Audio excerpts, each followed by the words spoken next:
la question dont je vais traiter, à savoir celle des jardins collectifs, pourrait apparaître un peu déplacée dans le débat d'aujourd'hui qui, on l'a vu, concerne essentiellement l'agriculture professionnelle et ses acteurs. Néanmoins, lorsqu'on aborde la question alimentaire, vous verrez que cette question des jardins collectifs, elle n'est pas si iconoclaste que ça. C'est du moins ce que je vais essayer de vous démontrer. En vous disant tout d'abord que cette présentation s'inscrit dans un programme de recherche, une ANR, Agence nationale de la recherche, un gros financement qu'on a eu, que j'ai eu l'honneur de diriger pendant 3 ans, l'ANR qui pompeusement s'appelle l'ANR Jassure, qui est en train de se terminer. Donc cette ANR Jassure, elle a regroupé pendant 3 ans un consortium de 12 partenaires de recherche, avec énormément de chercheurs, 52 chercheurs titulaires, une centaine d'employés au final pendant 3 ans, sur cette question des jardins collectifs de partout en France. J'accélère et je pourrais, au gré des discussions de couloir, vous préciser ces choses-là. Cette ANR, elle s'est posé la question dans un contexte que vous devez constater tous d'explosion des formes de jardins collectifs sur les territoires de partout en France, ailleurs, en Europe, etc. On s'est fait la remarque en tant que chercheur, il y a 4 ans, avant de commencer ça, qu'en fait, on avait une multitude, pléthore de focus locaux, d'études locales sur le rôle, les fonctions des jardins dans telle ou telle ville, mais qu'on n'avait pas de regard synoptique sur ces jardins à l'échelle française. Donc, on s'est groupé pour au sein de ce programme de recherche, avoir un programme de comparaison, si vous voulez, ou de montée en généricité, avec 7 agglomérations françaises partenaires. Je ne les détaille pas, vous les avez là, ce qui implique une gestion de programme de recherche qui s'est faite à l'échelle de ces 7 agglomérations. 7 agglomérations, pourquoi ? Parce que c'est 7 cas d'études, mais c'est aussi des contextes pédoclimatiques extrêmement différents, des contextes urbains extrêmement différents, et une organisation de recherche autour de grands items de recherche, au-delà de la tâche 1 de management, de la recherche, autour de la question de la gouvernance, des services d'approvisionnement alimentaire, dont on va parler plus spécifiquement aujourd'hui, des services de régulation et de soutien, à savoir que qui dit rôle alimentaire de ces jardins pose tout de suite la question jardin urbain, des questions des pollutions, et qu'est-ce que les gens mangent lorsqu'ils sortent des légumes des jardins urbains, et auquel cas, s'il y a pollution, est-ce qu'il existe aujourd'hui des méthodes scientifiques qui peuvent aller vers l'opérationnel de mode de gestion et de dépassement, de résilience, on dirait aujourd'hui, de ces pollutions, notamment à travers la phyto et la bioremédiation.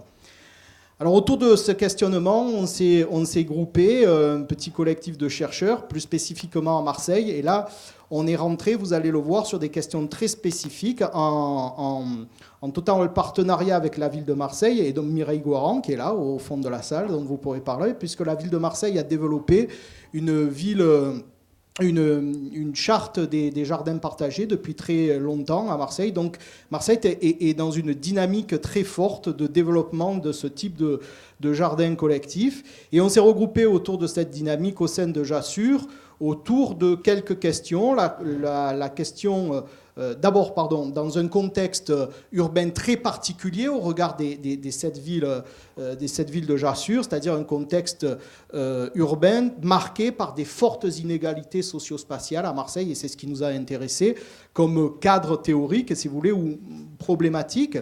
On s'est intéressé à la gouvernance des jardins associatifs.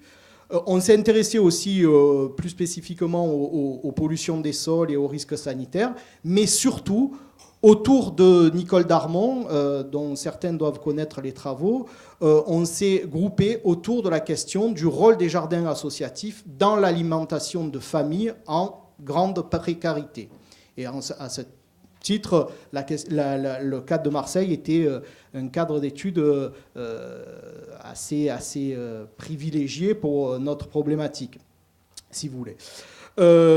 Vous dire que cette question à Marseille du lien du jardin nourricier, du jardin potager nourricier et des populations en précarité est un lien extrêmement ancien. puisque vous avez là des photos qui datent des années 1920, qui montrent comment il y a eu une vague de création de jardins dits ouvriers à l'époque, qui s'appellent aujourd'hui jardins familiaux, dont un certain nombre restent encore sur la commune de Marseille, et qui se sont développés, entre autres fonctions, pour ce rôle alimentaire, d'alimentation, d'aide, si vous voulez, aux populations en besoin. Alors, toujours pour aller extrêmement vite, et après je me permettrai de ralentir parce que je suis à 4 minutes, vous dire que ce lien entre population, jardin et population précaire, on va dire, et jardin est extrêmement matérialisé dans l'espace et géographiquement inscrit à Marseille, puisque comme vous voyez sur cette carte qui a été faite à la fois par les services de Marseille et la gamme, tous les points que vous visualisez, c'est des formes différentes peut-être de jardin, mais qui montrent une géographie particulière, à savoir une géographie où on voit dominer la vallée de l'Uvonne et l'axe nord, si vous voulez, de Marseille, avec une inscription territoriale très marquée, et notamment des jardins qui se développent de plus en plus dans les cités d'habitat collectif et les cités HLM, pour le dire rapidement. Donc l'objectif de notre recherche était d'investiguer la place de la production dans l'alimentation, alors de femmes, je vais vous expliquer pourquoi de femmes, ayant accès à une parcelle de jardin associatif en quartier d'habitat social.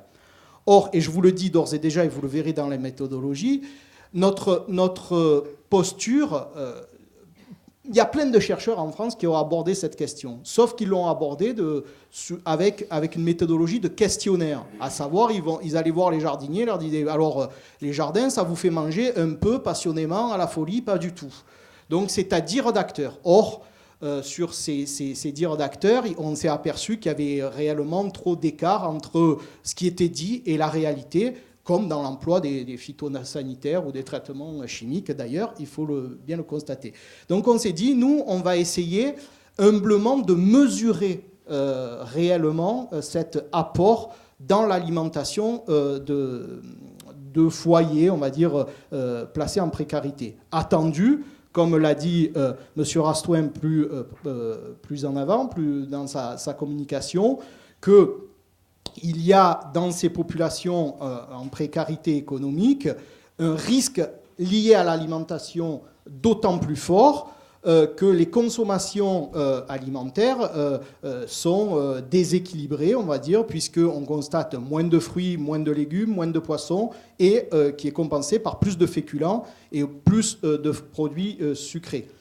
Ces comportements alimentaires sont liés essentiellement au prix, mais pas que, notamment à une manque de culture sur quoi faire avec le légume, ou la peur aussi, qui ressort très fortement dans les études, la peur de ce bien qui est extrêmement périssable. On a un légume, c'est prendre le risque qu'il pourrisse trop vite sans qu'on l'ait consommé, donc ça c'est une vraie question. Donc notre hypothèse de départ, c'est que... oui, je pose sous forme de question, mais notre hypothèse, c'est que la pratique du jardinage serait associée à des approvisionnements alimentaires plus équilibrés pour les jardinières. Donc, comme je vous l'ai dit, pour investiguer cette question, on est allé dans 5 jardins associatifs de Marseille, avec une enquête pluridisciplinaire mesurant à la fois des pratiques agronomiques, des motivations au jardinage, tout ça par l'entretien, et des entretiens, vous allez le voir, extrêmement longs, mais aussi des approvisionnements alimentaires du foyer selon une méthode utilisée dans une autre intervention, dans une autre recherche qui s'appelait Opticourse. À savoir, et c'est là où la mesure quantitative est importante, c'est qu'on a couplé nos entretiens sur le temps long avec des femmes, et je vais vous expliquer pourquoi des femmes jardinières. On a couplé ça à une analyse systématique sur ce même temps long de leur ticket de caisse. C'est-à-dire, on a réussi à mobiliser des femmes. Alors, femmes, pourquoi? Parce que dans les jardins, si vous voulez, c'est la quasi-exclusivité des jardiniers. Les femmes des jardins partagés à Marseille, dans les cités d'habitat collectif, dominent. Et en plus, parce qu'elles sont plus souvent responsables des achats.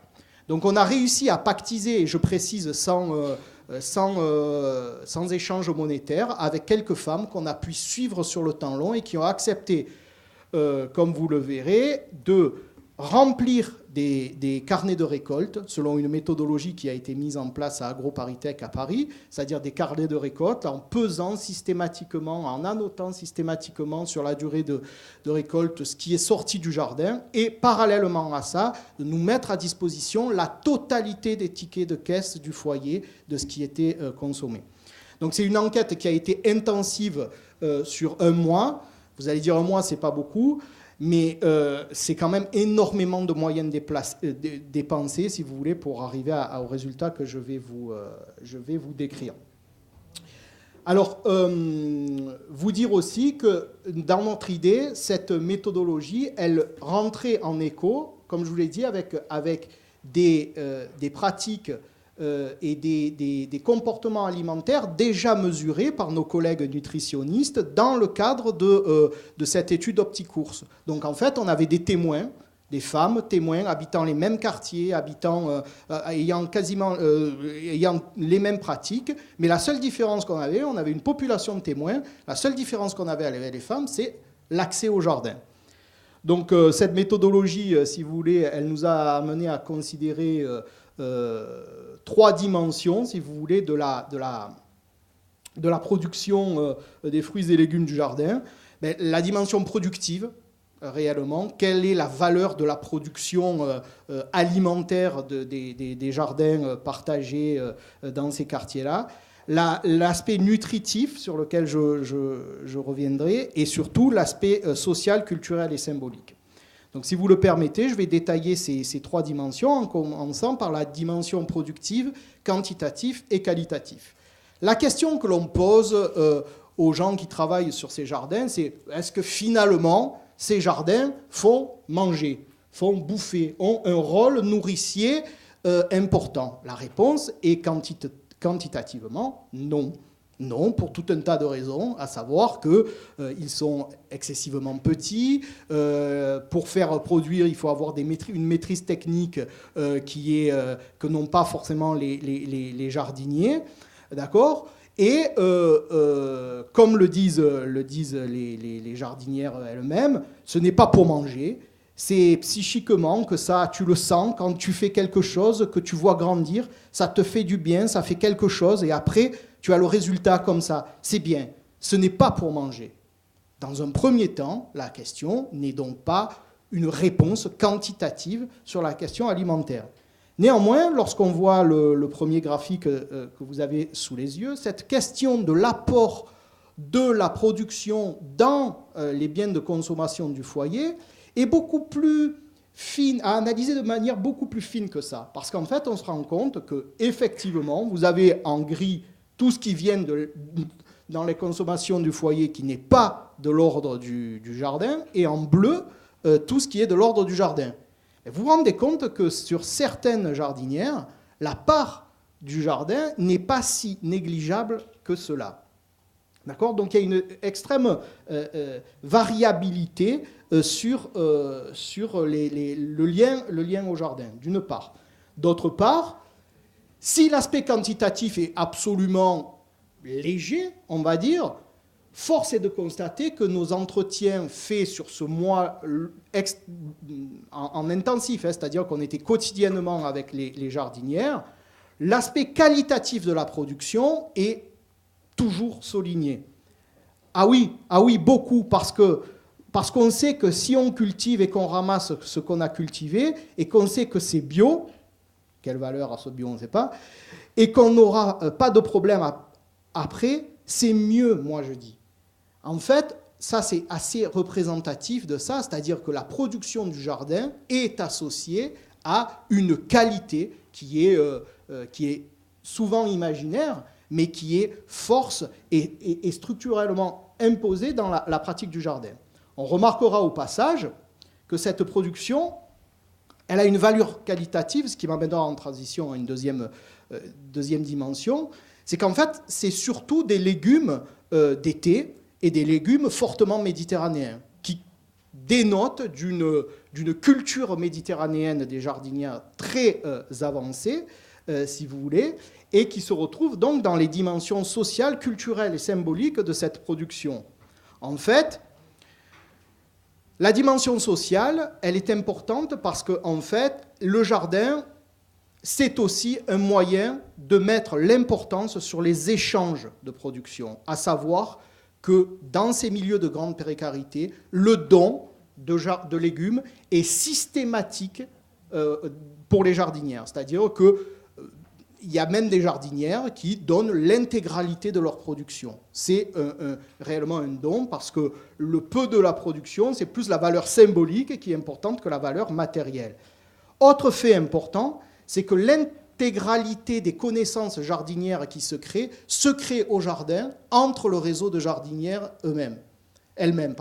C'est-à-dire que c'est vraiment une construction en groupe d'un savoir et d'une amélioration de pratique. Deuxième valeur extrêmement importante, c'est la valeur culturelle. Parce qu'à travers cette production méditerranéenne d'été, se lie aussi une sorte de revitalisation du lien culturel, de la culture culinaire de ces femmes et d'une valorisation de la production à travers le goût. Et le plaisir, vous savez, le meilleur plaisir, c'est de ramasser et de manger la tomate sur le pied le matin. Vous avez un goût. Quand vous mangez les petits pois sur le pied, que vous les écossez et que vous les mangez comme ça, vous vous dites, c'est le paradis caché. Le plus important, en fait, dans cette valeur culturelle et symbolique, c'est que ce qui est très important, ces jardinières qui ressortent des entretiens, c'est que tout ça est mis en valeur dans la cuisine familiale. En fait, le produit, c'est la fierté des jardinières, c'est la fierté des jardinières qui deviennent mamans et mamans qui nourrissent leurs enfants. En fait, on se rend compte, dans les pratiques quotidiennes, que la tomate, s'il n'y en a qu'une, elle sort du jardin, elle est mise en valeur dans la cuisine différemment que la tomate qu'on achète ailleurs. En fait, c'est toute cette fierté qui va, si vous voulez, du pied à l'assiette. Du pied de tomate à l'assiette. D'accord ? Donc réellement, la culture s'exprime à travers la production. Dimension économique et nutritionnelle. Alors, j'ai dit, quantitativement,